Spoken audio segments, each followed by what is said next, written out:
The Universal One by Walter Russell. Chapter 4. Thinking Mind. The process of thinking is a simple one. It is a swing of the cosmic pendulum from the stability of mind substance to apparent instability, and back again to stability. The registration of this effect in the ocean of universal mind is contained within the form of an elongated sphere, and all its variability and complexity may be read upon two exactly opposite spiral waves within two halves of that sphere. Light, heat, electricity, magnetism, form, crystallization, sound, mass, the elements and compounds of elements, time, space, attraction, gravitation, force, energy, inertia, sex, life, death, sleep, memory, the souls of all things and the complex ideas of all things. In fact, all that man can comprehend of this universe can be spelled out in their beginnings on these two opposing spiral waves within one sphere, and on through to their endings in 9 other increasingly larger though flattening spheres, or ellipsoids. These two opposing spiral waves within one sphere represent the entire simple process of thinking,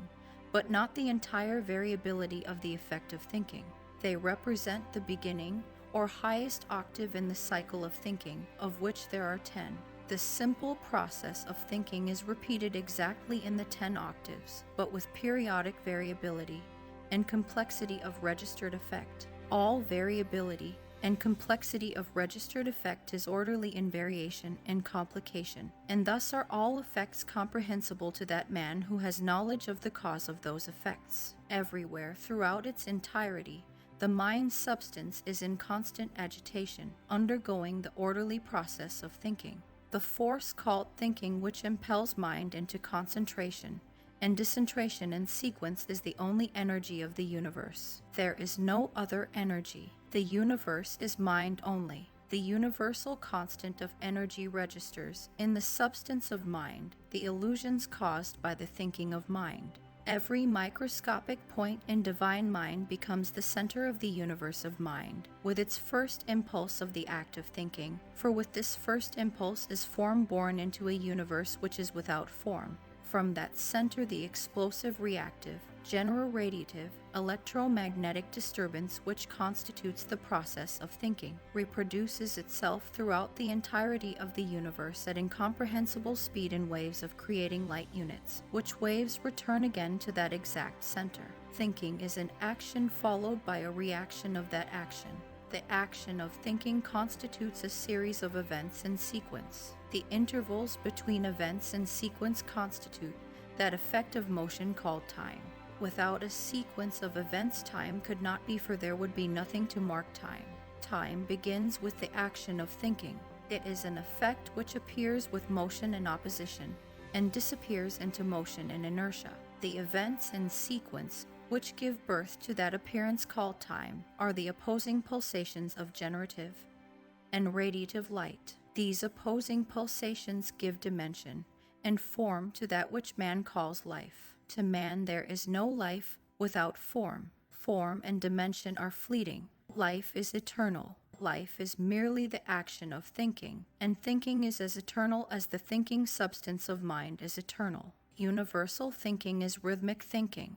The entire substance of universal mind is thinking in varying, but orderly rhythmic meter. The meter of universal thinking is measurable in its orderliness throughout the entirety of the universal substance. The tempo of the cosmic, rhythmic meter of thinking is absolute. All thinking is expressed and measurable, and opposing impulses of opposing motion. All motion is action and reaction. Chapter 5.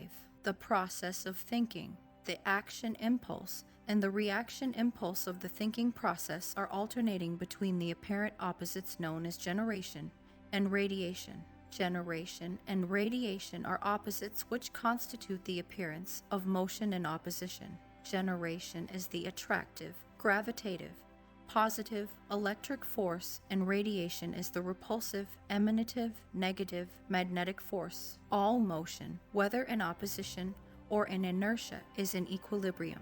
That is to say, the amount of energy expended in any two opposite swings of the cosmic pendulum is always quantitatively constant.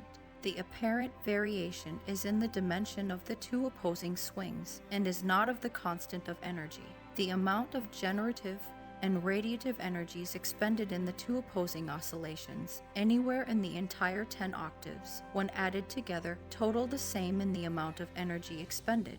Motion in inertia is characterized by an absolute lack of what man calls valence, which is grabbing power or uniting power. All of the elements of matter in motion and opposition have this uniting power in varying degree or periodicity, just as they have periodicity in electromagnetic charge and other variations, hence a further reason for disassociating the inert gases or master tones from the elements. Opposing impulses of thinking are generated out of inertia and radiated back into equalization and inertia. These impulses are alternating between generation and radiation in a periodicity of preponderance, which periodicity is measurable by man in many ways. All matter is apparently evolving and devolving into the illusion of many substances of many dimensions. So-called solids of matter are variations of apparent states of motion registering and form the idea of thinking mind, and sustained in their appearance as solids of matter by electric preponderance over magnetism.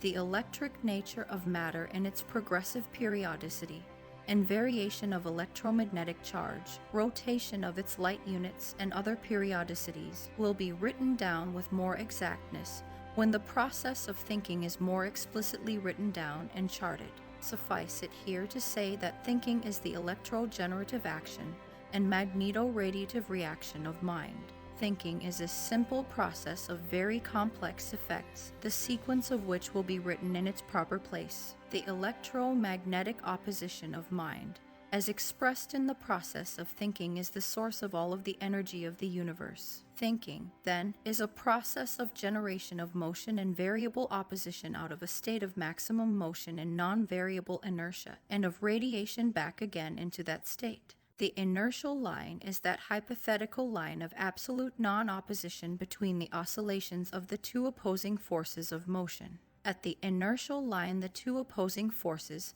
are neutralized and in equilibrium. At the inertial line, there is no force back of motion, but there is the impetus of the magnetic radiative pulsation which continues motion across the inertial line without force. Once across the line, motion is continued by the electro-generative pulsation until magnetic conquest causes it to rebound. That state of motion which continues motion without force back of it will be known as inertial energy. The inertial line, or plane, might be characterized as the axis along which wave expressions of the universal constant of energy are born. The mechanic might characterize it as the dead center between force and force where no force exists. This point can only be passed by the impetus given to an object in motion prior to its arrival at that point. Motion is continuous as thinking is continuous. The universe breathes, inhaling and exhaling as man breathes, and as every light unit, atom and molecule breathes, and as everything in the firmament above and the waters below breathes. Exhalation and inhalation in sequence is a characteristic of all phenomena of matter. Motion is caused by the sequence of opposing impulses of thinking. All direction of motion and effects of motion are governed by these equally balanced gravitative and repulsive and equally balanced decelerative and accelerative forces. The opposition of the two apparently opposing forces, which cause apparently opposite impulses, forms spiral waves along which the idea produced in thinking is registered. The registered idea of thinking is expressed gravitatively in what man calls the elements of matter, and repulsively in what man calls the magnetic flow or magnetic lines of force in heretofore unknown magnetic orbits. All elements of matter are radiative or radioactive, just as all matter is generative or generoactive.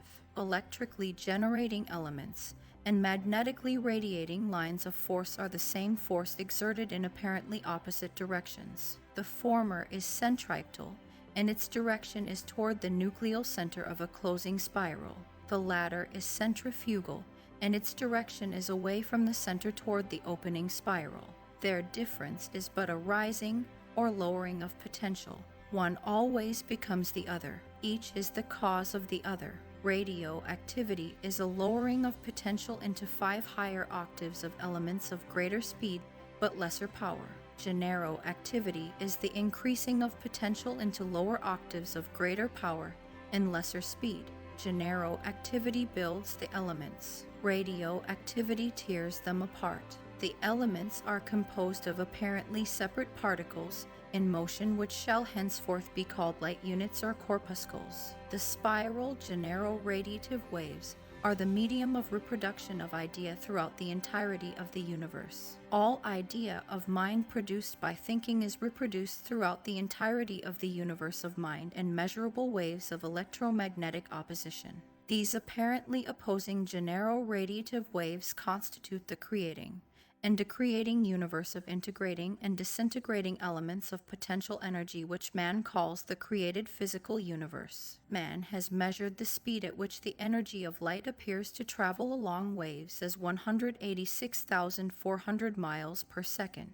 This measure is the highest measure of the perceptible impulses of universal thinking. This is the measure of energy reproduction, which man calls the speed of light. Man's concept of the speed of light as being uniform is a wrong concept. To man, light is incandescent luminosity. To man, that which is not glowingly incandescent is not light. All matter is light. This universe is one of light. Solids of matter, heavy, dark, and cold, are as much light as flaming Arcturus. Luminosity is but a state of intensely unequalized and opposing motion sustained in its state of unequalized motion by the generation of high pressures. It is but one state of the substance of mind in motion, a state which is within a limited range of electromagnetic charge, temperature, and opposition, a range which varies in intensity in each octave, but which runs the whole gamut of its limitations in the 10-octave cycle. Incandescent luminosity is but the state of maximum opposition of the two apparently opposing forces, and a state in which radiative resistance to generation is at its maximum, a state in which contraction by maximum generoactive accumulation of time into power is resisting expansion by radiative dissipation of power into time, of which much will be written in its proper place. Incandescent luminosity is that state of motion which will be known as the high potential of a system or an octave.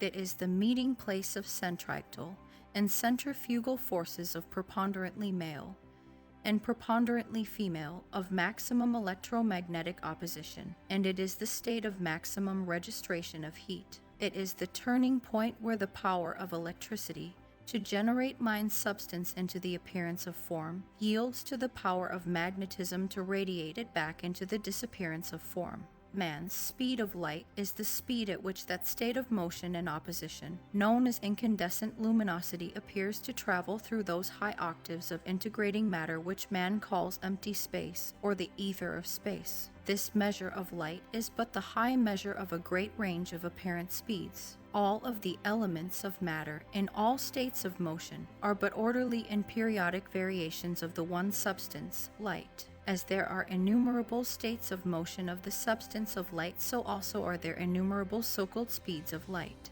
All of the elements of matter are spread out progressively in varying states of simultaneously decelerative and accelerative motion and opposition on the 10-octave waves, like successive tones of music. All motion and opposition is simultaneous in its opposition. The state of luminosity belongs to all of the elements and varies with the state of integration of each element. It is periodic and orderly in its variation as the elements are periodic and variable in their integrative weight or mass. Matter, which is apparently non-luminous, is simply matter which has become sufficiently retarded generatively and sufficiently expanded radiatively to bring it below the range of motion and opposition which produces the appearance of luminosity. All solids of matter are but integrated light, the generative units of which are sufficiently retarded in their motion, and their resistance to integration sufficiently extended in magnetic orbits to bring them below the range of the state of apparent luminosity. Chapter 6. Thinking is registered in matter. It has elsewhere been written that matter is the registration of the divine idea of thinking mind. Man is familiar with the thinking process in his own daily experiences. Consider for a moment the concentrative thinking of man in conceiving idea. Is not the idea at first nebulous? And as man concentrates electrically in his thinking, is not the idea more and more distinct in form? And does not that form remain clear and distinct so long as man concentrates dynamically upon thinking that idea? When man's concentration relaxes, does not the idea become more and more nebulous in form and more indistinct until it is but a memory? Just so with the thinking of the one universal mind. The concentration of all mind is electropositively registered in motion, and its intensity and relaxation of intensity are chemically noted in states of motion of the very mind substance which performs the action and reaction of the thinking process. The intense concentrated expression of idea in generative thinking is chemically registered in definite, distinct, rigid form, while the relaxed, less intense, expanding expression of idea in electronegative, radiative thinking is chemically registered in indefinite, indistinct, nebulous form.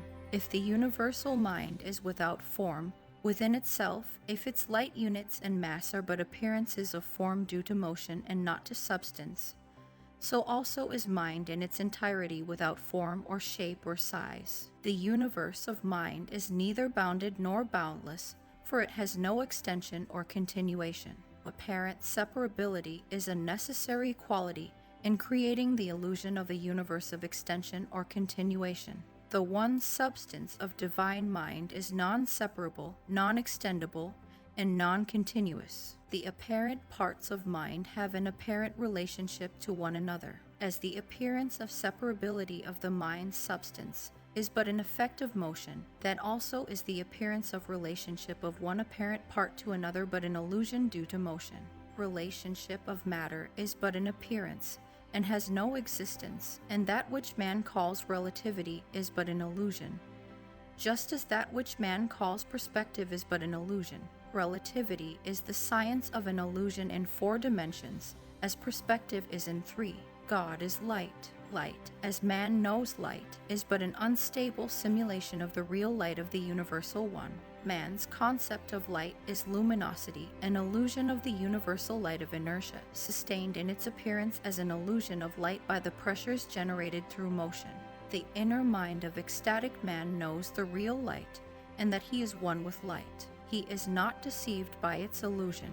Chapter 7, Concerning Appearances. During man's evolution in a universe of motion, the complexity of appearances have bewildered him into forming wrong concepts of reality and unreality. Man's life has been given so ardently to the observance of complex phenomena of appearances that appearances have become his facts, and the one reality has become mere conjecture. Man thinks of dependability in terms of solids, those apparent things which respond to his senses. His dependable reality is form and matter. Man thinks undependability in terms of things etheric, those things which do not respond to his senses. His unreality is spirit. Man must learn to alter his concept of the reality of solidity to the reality of mind as the source of the illusion of that solidity. He must learn that the one substance of mind is the only reality. He must learn to consider form as only an appearance of reality in a lower octave of the material substance of mind, over which he has control within the limitations of mind.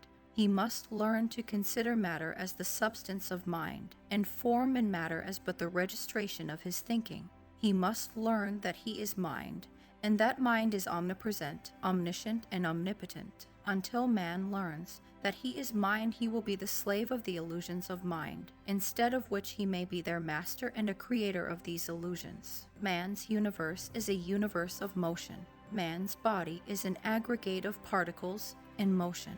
Man is accustomed to motion. His mind is adjusted to apparent facts of matter, which cannot be actual facts, for they are all conditioned by space, time, and motion. A conditioned fact cannot be a fact. It merely appears to be a fact. That a certain ball weighs a pound is a conditioned fact. Apparently, the ball does weigh that much. The fact is conditioned upon keeping the ball at the same distance from the ground. Lift it 1 foot and it weighs less than a pound. Keep it at the same height, and still its weight varies with the movement of the stars in space. That a ball drops to the ground in a vertical line is a conditioned fact. Apparently, the ball does drop straight toward the earth. In reality, the line is curved, the curve being conditioned by the rotation of the earth and its movement through space. This idea may be clarified by imagining a man suddenly created, full-grown, and highly educated. This man differs from other men in only one respect. He has not had a lifetime during which to adjust his mind to the relativity of things in his universe of motion, as others have had. He knows all the supposed facts of things, but he has still to learn their apparent relationships. He has yet to find that things seem to be what he knows they are not. Such a man would find himself in a most bewildering world, a world of very complex effects of very simple causes. He knows that men are of about the same size, yet before him is a giant, a huge man among pygmies. The man 10 feet away must be a dwarf, and the group across the street mere toys. The sun he knows to be vast, hot and white, and the world small in comparison. Yet the sun is only a dinner plate, and deliciously warm. Lo, it turns red and plunges into the sea. The world is huge and has swallowed the little sun.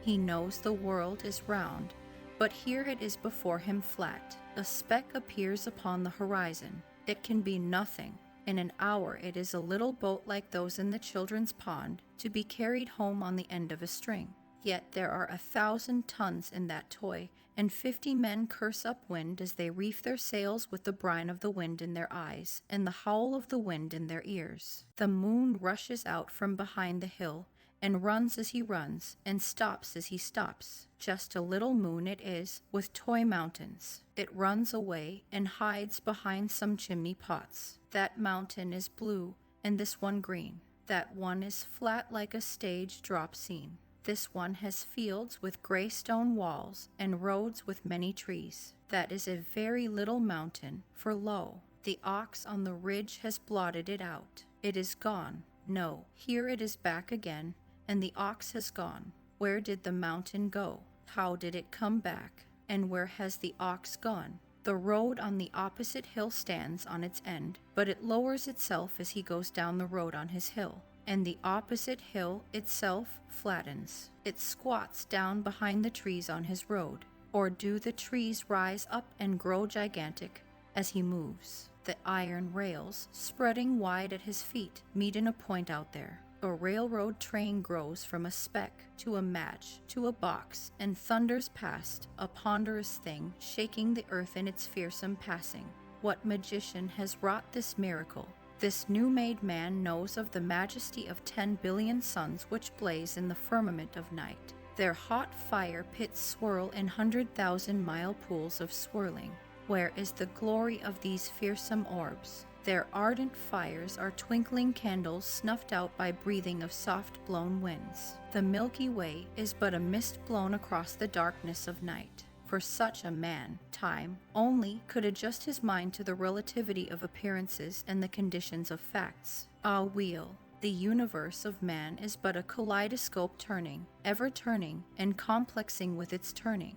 This universe of form is a universe of integration, disintegration, and reintegration. All form integrates through that contractive, gravitative state of motion which has the apparent power of attracting particles in motion into closer proximity to each other, disintegrates through that expansive, repulsive, radiative state which has the apparent power of separating particles in motion, and reintegrates through a union of both forces by regenerative impact and inertia. Stay tuned for chapters 8 through 11. Much love, respect, and blessings.